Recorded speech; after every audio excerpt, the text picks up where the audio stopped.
I'm Joanne Riley. I own the Interior Edge, a custom residential and specialty commercial interior design firm. We are located in the northeast of the United States. We have offices particularly in Manhattan, Hartford, Connecticut, and the Berkshires. We work worldwide from any of those offices, and we work with teams locally in those countries.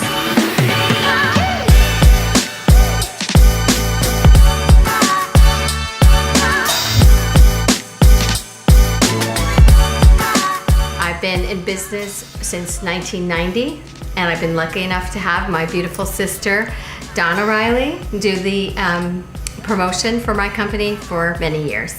I'm an ASID designer, and I identify with that. And I identify with that clearly because I feel like there's a structure to that. We're educated through college, and then we do an internship, and then we work with other designers, and then so it's kind of a graduated old school sort of system. And then you sit for a test, and you have qualifications, and that gives you something. I like that we have that structure. Is it the end game? No, but it's a really great place to start. I love architectural detail. So if we work with an architect, we'll be working with the architect, and they may or may not have the interior details done, but we tend to influence that because the interior design influences the details. What we do as interior designers is three-dimensional art. Like, the reason why it's a really good architecture or design is because it's a whole. And it's a whole that has many parts, and it's a three-dimensional piece of art that has to move too.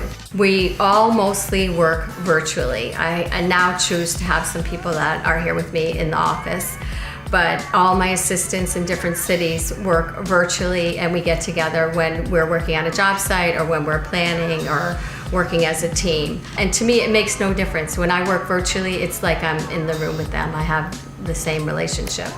What my clients have in common is they appreciate innately a level of service that they want they want someone that they know has their back no matter what. I look out there after contracts for people, I look after fees for people, I look after timelines for people.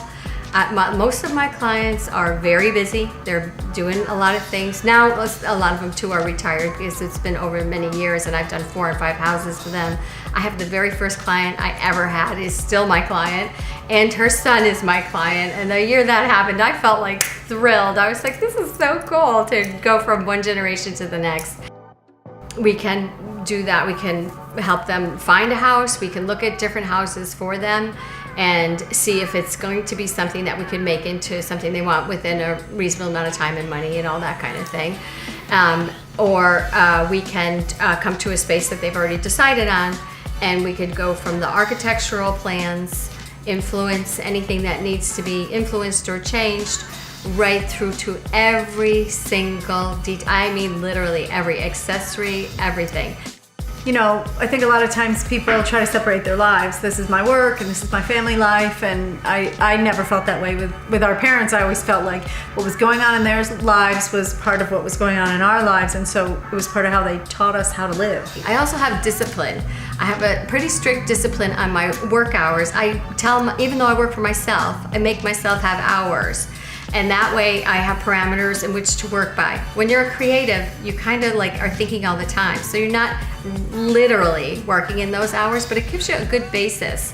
Before work, actually right when I get up in the morning, I meditate. I like a program that's an hour long, and it really helps me to settle into myself and to find myself and to be very clear, because that's what you need in order to empty yourself, in order to design for other people.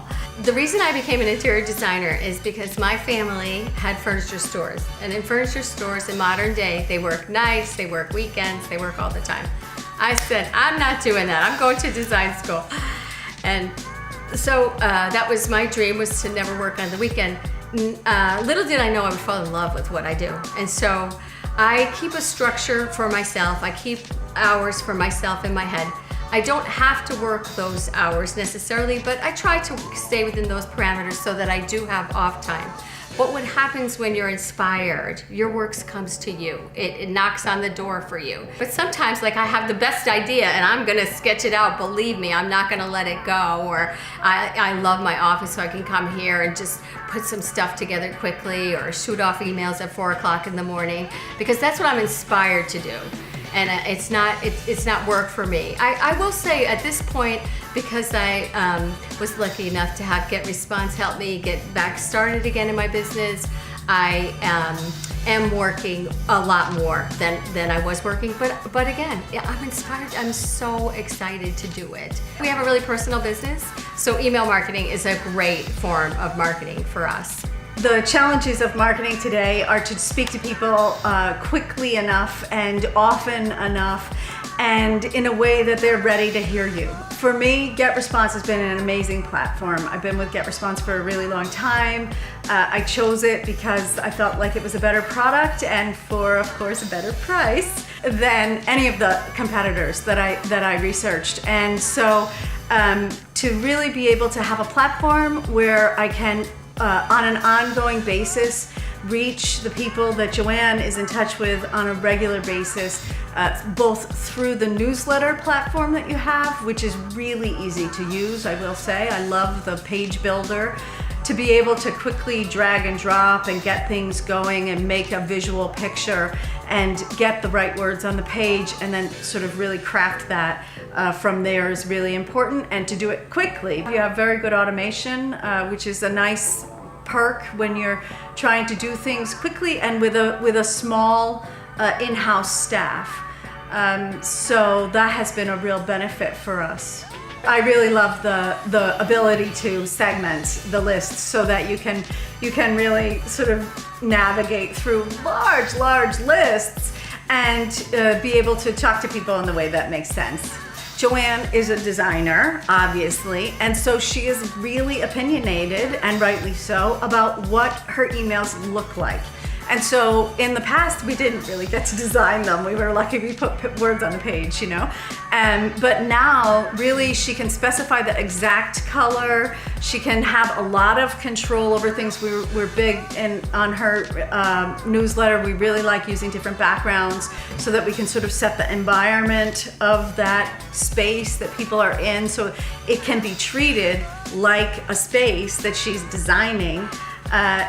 Even though it's just an email, it's in your and we could do the space, and we could do the overall thing, both. We get to play with that. I love that. Yeah, and people respond to it. People really, when they open it, they look at it, they enjoy it, and maybe even better than clicking through, they call Joanne, or they set up appointments. Yeah, or they write back. Or they write back. And they're like, wow, that was like so cool. Yeah. So the campaign results for Joanne's campaigns are, from everything I've seen in marketing, exceptional. The open rates that we typically see are well over 50%. I think the average is 56%, 54% actually. We get a good click-through rate, but we'll get dozens of people who actually send an email back, which is far greater to us than just the ability to click on something and say, oh yes, I looked at it, or I went through the process. GetResponse brought that to us. We never had the success before we had GetResponse. That's absolutely true. Yeah, absolutely true.